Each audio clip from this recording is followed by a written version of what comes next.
What's up, you guys? Steven here for Off the Shelf Movie Night to talk to you about physical media, about Blu-rays, 4Ks, and DVDs, the way we like to buy and own our movies and TV shows and documentaries and all that stuff, and put them together in a beautiful library, or sometimes messy library, depending on who you are, and, enjoy them as we please, when we please, how we please.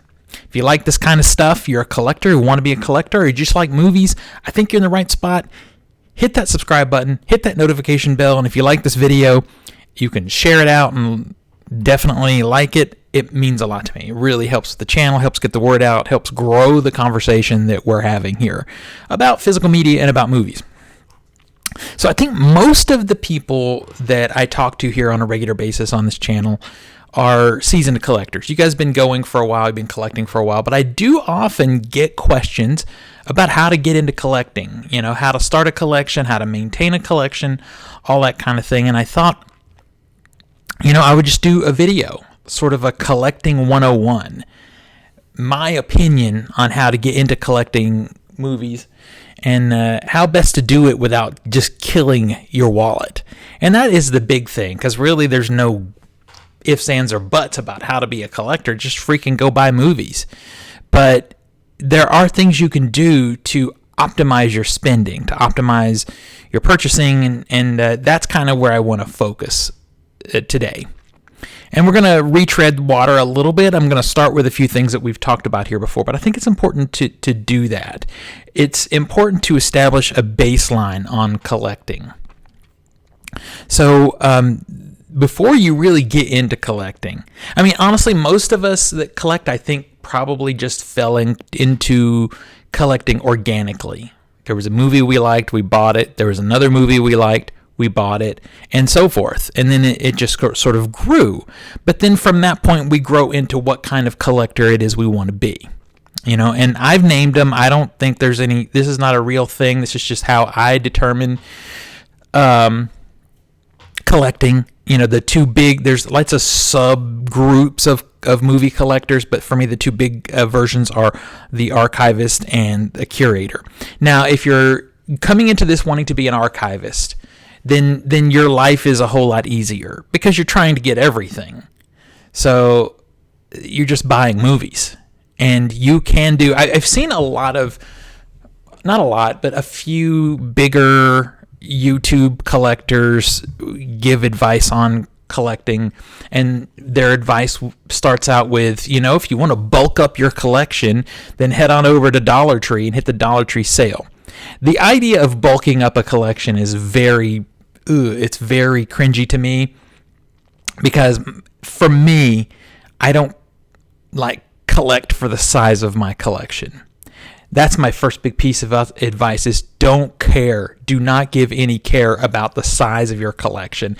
If you have 1 or 2 or 3 or 4 or 5 of something, you are collecting. You are a collector. You don't have to have 1,500 pieces of something, records or books or movies or whatever, to be considered a collector, if that's what you want to be, if you want to put a name on it. So don't be concerned about that. If you're an archivist, though, then maybe that's okay to go and just bulk up, because your intent is to just buy everything anyway. It's just to have a collection of all movies. That's difficult because there's a crap ton of movies out there. But that, I know some collectors here on YouTube that are doing that, and they're doing an amazing job, and they have beautiful collections.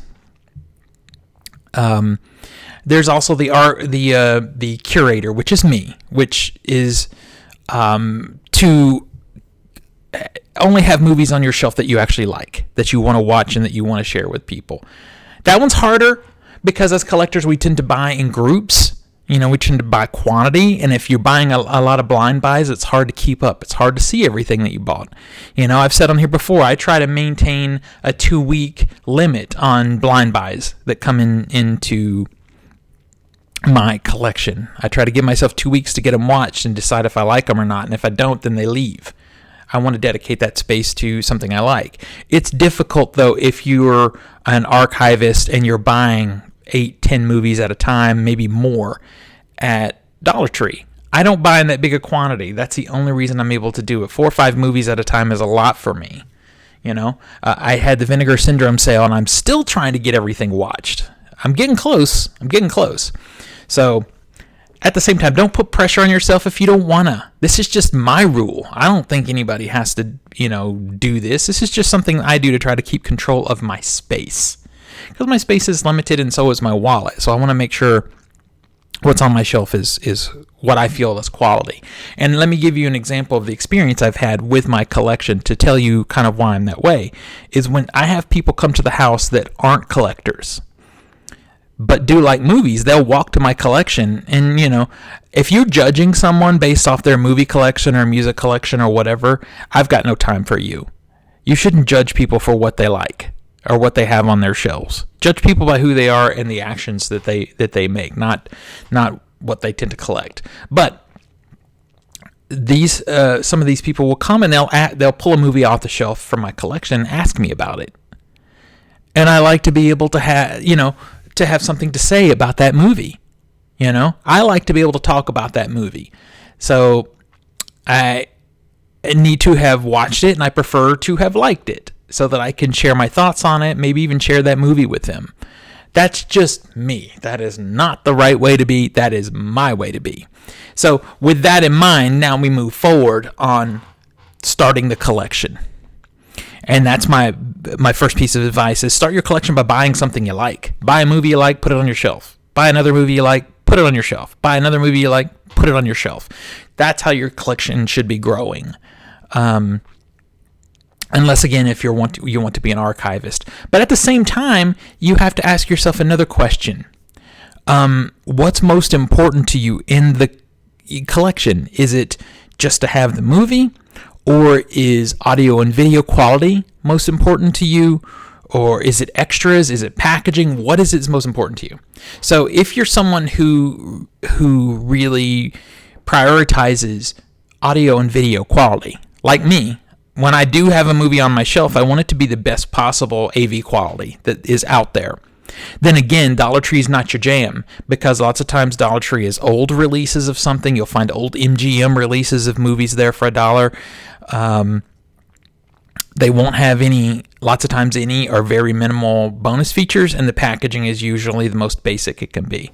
And if you don't care about that stuff, if it's just I need to have the movie to watch it whenever I feel like I want to watch it, then you're good to go. But if you want AV quality, you want extras, you want good packaging, well, then you have to become more discerning. It gets a little tougher.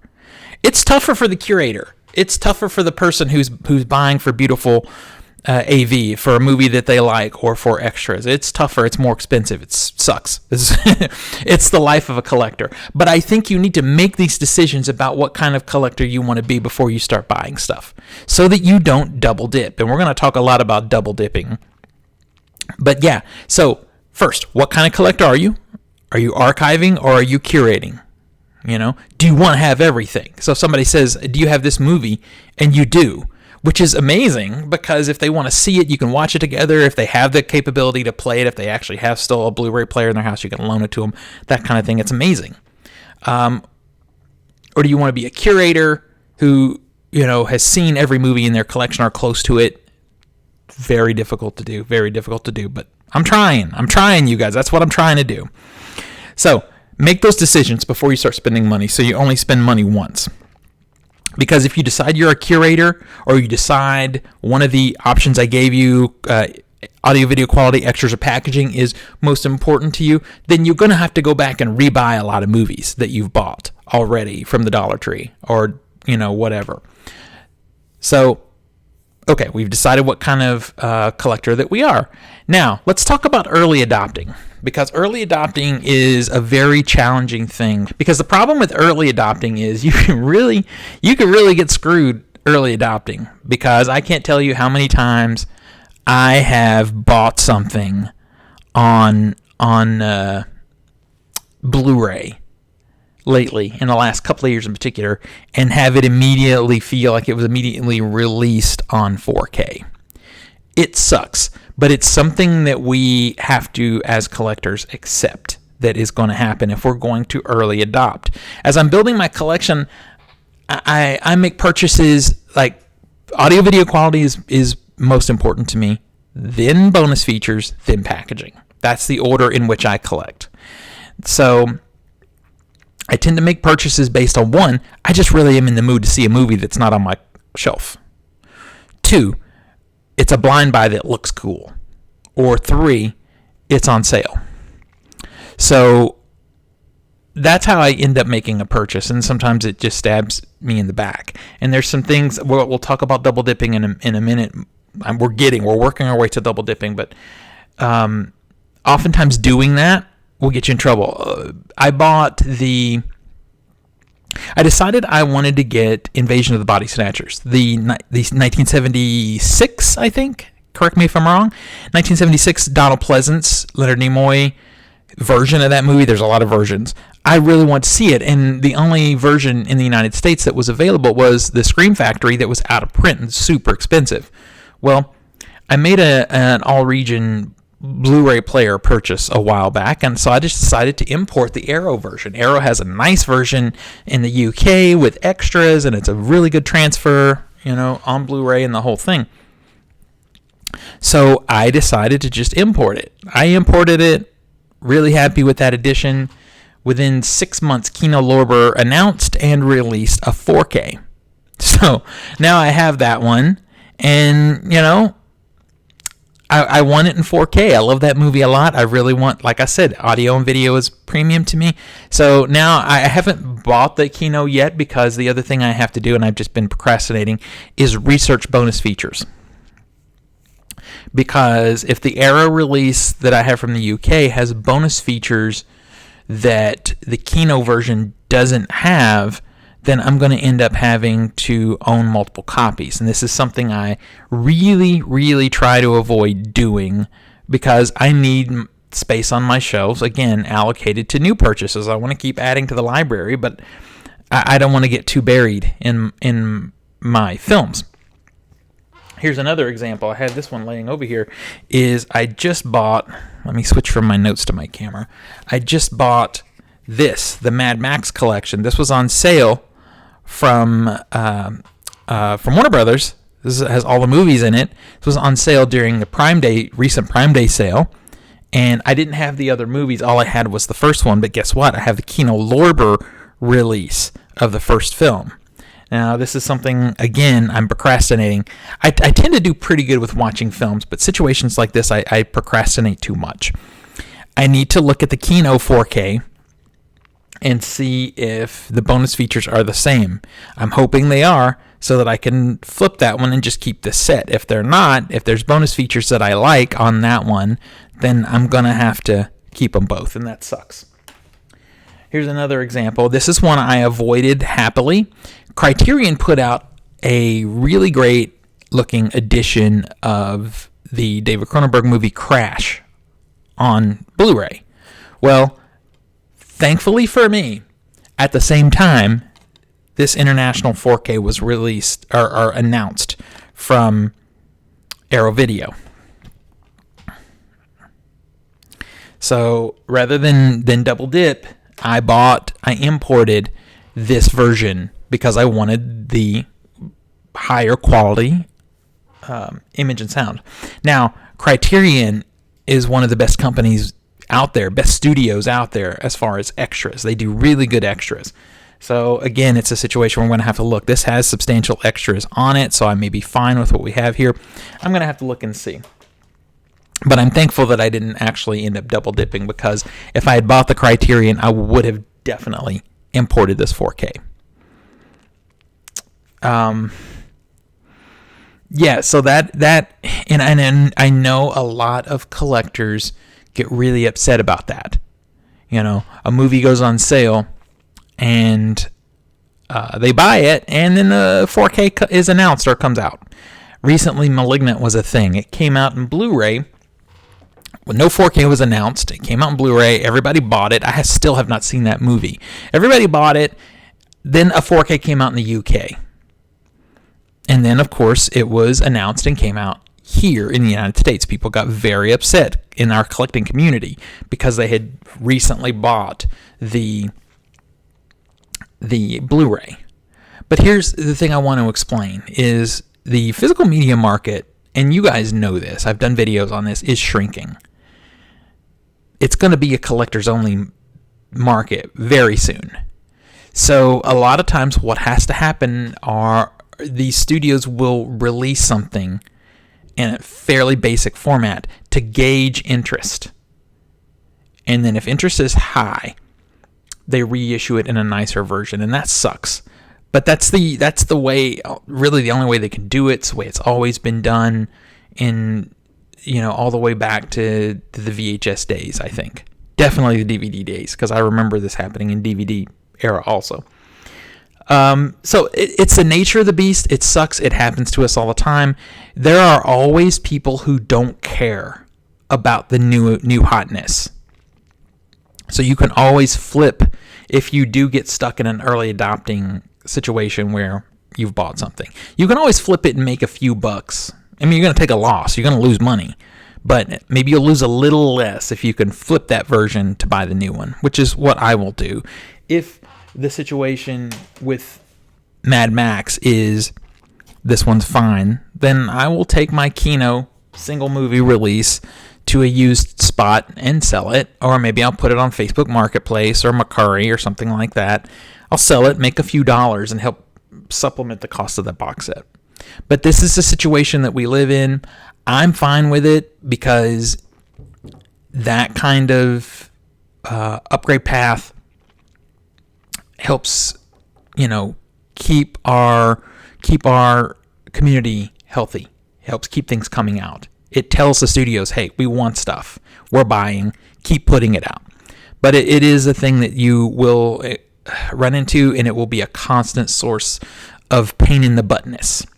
Now, here's some recommendations for you on how to kind of gauge it. You can read the tea leaves. I'm reading the tea leaves a lot right now with Criterion because they've started doing 4Ks. And I really don't want to, jump into I didn't actually jump into the most recent July 2022, if you're watching this 5 years from now or whatever, but I didn't jump into that most recent Criterion sale because I'm really trying to feel out what I think Criterion is going to be doing next on 4K. I made a really good decision. The Virgin Suicides is a Kirsten Dunst movie from her early in her career that I really like, and I've been wanting the Criterion for a while. But I just started, after Uncut Gems came out, and Citizen Kane, and they started releasing 4Ks, I just got this feeling that it would be a really great 4K release. So I held off, and this year, sure enough, it's out in 4K. So that one I will pick up this fall in the Criterion sale. The thing, you really just have to look at a movie and kind of gauge its popularity. You can go, to some of the forums like on Blu-ray.com and see how much it's being discussed and maybe feel it out that way. But really, it just is intuition. And I think as you collect, you'll get better at it. But there's a few other things you can do. First thing is the movie available in a better quality release overseas? This is something you need to get good at looking at. And my recommendation for that is to look at Blu-ray.com. Blu-ray.com is an incredible source for collectors. You can look up a movie and then see all of the releases of that movie. If a movie has been released in the UK in a 4K, it's probably going to get released here. Perfect example are the John Carpenter releases that are coming out from Scream Factory. They were previously released by Studio Canal in the UK, and I stopped buying those movies a while back. I know a lot of people were collecting the steelbooks of the Carpenter films, The Fog, Assault on Precinct 13, all of those things. But when I saw those first movies from Carpenter being scanned and released in 4K by Studio Canal, I just knew we were going to eventually get them released here. And sure enough, we did. We did get those released here. And they're still coming. There's more coming. The Fog is on the way as I record this. So looking at the international landscape for film is a really good way to kind of guess what's coming to 4K and dodge some early adopting, dodge some, some releases that are coming in a better quality format. I'm kind of screwed again over the Texas Chainsaw Massacre Part 2. I love that movie. Again, it was out of print here in the United States. So I imported the Arrow version from the UK. It's a solid print with some extras. And Vinegar Syndrome is releasing it later this year in a 4K. So I'll be getting that 4K for sure. I love that movie so much. I want to see it in the best possible quality I can see it, so I'll have to get it. I'll have to. I don't know if they'll have the same extras. Probably not. And that leads to my final piece of advice when it comes to double dipping is be careful about spending a lot of money on the secondhand market, eBay, Mercari, whatever. Be careful about overpaying for movies, especially really good IP, because they're going to get reissued. If the license is lapsed from Scream Factory and they've gone out of print or whoever, then someone like Kino Lorber is bound to pick them up. You just got to be patient. There's so many movies probably that you want in your collection or you want to see. You can always wait.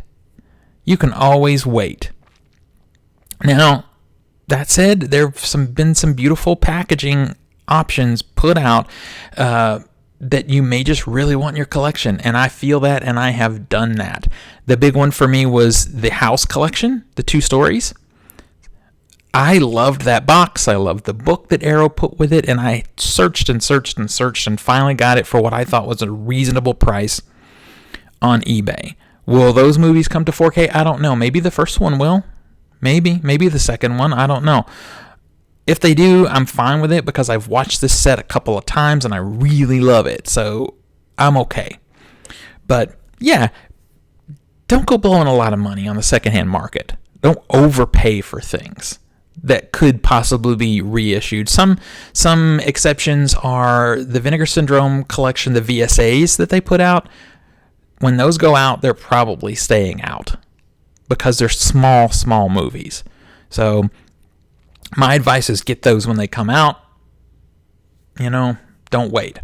And that leads to the next thing. If you decide that packaging is important for you, I know a lot of people love and collect the Scream Factory slipcovers. And I like the Arrow Video hard boxes. The problem with loving the packaging is you're gonna end up paying a premium because that stuff is always limited. I just did a video here about the new Dario Argento release from Arrow. I pre-ordered it, I imported it. I'm fine with it because these are limited. Now, there's sometimes very high numbers. It might be 10,000 units or 20,000 units or more, but once they're gone, they're gone. An example is the RoboCop hardbox that came out, the 4K. That one's gone. You can still get the movie though. So if the packaging is not the most important thing to you, you can wait for sales. For example, the Kino Lorber 4Ks. They're putting out some great movies in 4K. As I'm recording this, Out of Sight has been released in 4K, and it was $27.99, I think is where it is. I think it went down to $24.99. I'm waiting because I don't need that slipcover. I just want the movie. So I'm waiting till their inevitable sale that'll happen this fall, probably around Black Friday, and see if I can get it for $16 or $17. Because I did that with Hard Target. I did that with Silence of the Lambs. I don't think Kino Lorber slipcovers are all that good. Not for me. So I don't care. You might care. If you care, then my advice to you is spend the money. Because the movie will stick around for a long time, especially if it's big IP, like Silence of the Lambs. But the slipcover will not. So that's the sucky thing. That's the sucky thing about being a collector also if you're a collector of packaging. Because you are really in the clutches of the studios. Because they know how to get you. And they also use us, collectors who buy the nice packaging to gauge, how many units to put out in standard version later if people really love the movie. So, yeah, there's no real piece of advice I can give you on those special edition packages. You just need to get them when they're announced because a lot of times they won't stick around. Now, here's some specific advice on studios. My favorite one for that is Vinegar Syndrome, because you can look at the Vinegar Syndrome website and they don't tell you exact numbers in the beginning, but if they've released something, a special edition slipcover or whatever, if it's over 1,000, they will tell you on the page that there are over 1,000 left. And when it drops below 1,000, they will start telling you the exact number of copies of that special edition are left. So you can really kind of control your purchasing that way, which is great, but they're the only ones I think that do that. Shout Factory, Scream Factory will tell you how many of something they've released, but they won't tell you. It'll just be gone one day. It'll just be gone. So that sucks. Vinegar Syndrome is one of those companies that I have a love-hate relationship with their actual releases, but they're very good supporters of their customer base. Ronin Flix has shown me that they're a pretty good company for that also.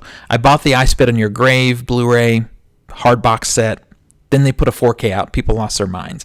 They offered all of us that purchased directly from them. You could only do it if you purchased directly from them. But if you did, they offered us a $20 disc-only 4K that we could slip into our boxes. I bought that, and I was happy with that. I didn't have to go and spend another $60 to buy that hard box set. All right, I think I'm rambling a little bit, but the early adopting and avoiding double dipping thing is the hardest part of being a movie collector. If you're someone who cares about quality, either quality of image, bonus features, or packaging. If you don't care, then who really cares? Just get it, have it on your shelf, and watch it, and enjoy it. Who cares? Unfortunately, that's not me. All right, so that's my biggest piece of advice, though, on the early adopting is keep an eye internationally. Look at what's happening. See if it's released somewhere else in a nicer version, because if it is, it's probably coming here. All right, so let's talk about really quickly where to shop, because it's easy to go if you're buying those cheap releases, you can go to Dollar Tree, the Dollar General, and Big Lots. They typically have the $1 to $3 DVDs and Blu-rays. And again, if you're archiving, if you don't care, or if you like low-budget horror in particular, those are treasure troves of movies. But I want to encourage you not to just spend all your money over on Amazon, because we are trying to show these studios that we love physical media. And the best way you can do that is sometimes to buy directly from them or from companies that have dedicated themselves to what's dying. If you're a company that's dedicated yourself to selling movies or vinyl, then you're doing it out of love. So these companies love what they do because it's a dwindling market. So outside of Amazon, I'm going to recommend Orbit DVD. Orbit DVD has international titles, so sometimes you don't have to import. And they generally get the special editions from all of the different labels. The labels that I recommend, obviously, are Criterion, Arrow, Scream Factory, Shout Factory. Some international labels like Second Sight are really good. But they usually get them, and they're a lesser talked about company. So Orbit DVD is really good. I've ordered from them. They package really well. They ship fast. Diabolic DVD is a little larger known, better known company that is the same. They're probably bigger than Orbit DVD. They do really good pre-orders. The problem with these two companies, especially Diabolic, it's hard for me to order from Diabolic because they charge so much for shipping. So my advice is to order in bulk, get the most you can from shipping from them. It's hard for me to order one title from Diabolic or from Orbit. But if I can get together 4 or 5 titles, then that's the time. So Deep Discount has been a good place for me. I've gotten some great deals there. Deep Discount kind of brings together deals from a lot of places. But it's a good place to look if you're looking for something that's kind of expensive, to see if they've got a line on it. If you see it, though, you need to get it because those deals go fast. Okay, there's a company called Zavvi, Z-A-V-V-I. If you're really into packaging, if that is your jam as a collector, Zavvi is a place I recommend. There's a Zavvi USA version, and there's a Zavvi UK. It's the same company, but you're ordering internationally, which means region B. Be careful of region B. I'll talk about it more in a second. But Zavvi does custom steel books, custom slipcovers. They do toys and merchandise. Zavvi owns a big portion of Arrow Video. So a lot of times they'll get the Arrow Video exclusives before anybody else. Then I'm going to recommend buying direct from the studios as much as you can. Kino Lorber has a good system for buying from them. You can buy from Scream Factory. Vinegar Syndrome we've already talked about. Arrow has a UK and a US. If you order direct from them, sometimes you'll get exclusives. Vinegar Syndrome in particular has a lot of art exclusives, and Arrow does too, that are only available from the website. Scream Factory often has movies that they don't sell anywhere else. They've been doing these Roger Corman movies where they'll only do 1,000, 1,500, kind of like made on demand type of things, and they don't sell them on Amazon or anywhere else. So what you need to do is go to sign up for newsletters from all of these companies. If it's a distributor you like, you need to sign up to their newsletter because that leads into sales. There are regular sales every year. Obviously, there are Black Friday sales. But as collectors, we all know that Criterion goes on sale through Barnes & Noble in July and in November for the entire month, both of those months. Now, Amazon price matches very often, but again, I'm going to recommend buying from Barnes & Noble because they're showing us the love. Barnes & Noble is also getting into doing Arrow 50% off sales a couple of times a year. So you should sign up for their newsletter. Vinegar Syndrome, Arrow has a good newsletter. Kino Lorber has a newsletter. They do 2 to 3 sales a year that you can sign up for. Hamilton Book is another company. It's an online bookseller, but they also sell very inexpensive Blu-rays. Now, a lot of times, the boutique type of releases are retail. You won't get any kind of good price on that. But if you're looking for not secondhand titles, but like some of the Kino Lorber releases, some older Scream Factory releases, if you don't care about packaging, you can get really good deals from Hamilton Book. And every month they'll send you a newsletter when they have new Blu-ray releases. And I'm talking about $5 releases for pretty solid Blu-rays. So highly recommend Hamilton Book. Plus it comes in such a cool box. So every summer, Arrow Video does a Camp Arrow sale that I think is really good. It's one I'm holding out for. I think it's around August, and you can shop both their websites. You can shop the US and you can also shop the UK if you have all region capability, which is the other part of collecting I want to recommend. If you're going to get hardcore about collecting, I recommend going to 220 Electronics, getting yourself an all region Blu-ray player so you can order movies from anywhere, because there are great companies like 101 Films, a Eureka, that Umbrella Entertainment, that are only available in other countries and very often region B. Region B, you have to have a player that'll do it. So that is a big recommendation from me. Yeah, so also the last thing is Groove.com, Gruv.com. Groove.com is Universal's wholesale store. Now, there's a trick there. They give you, the first time you buy from them, they give you a 20% discount. If you never sign up, then you can get that discount every time. If you sign up as a member, you only get it once. So don't sign up. Just check their website every so often. All right.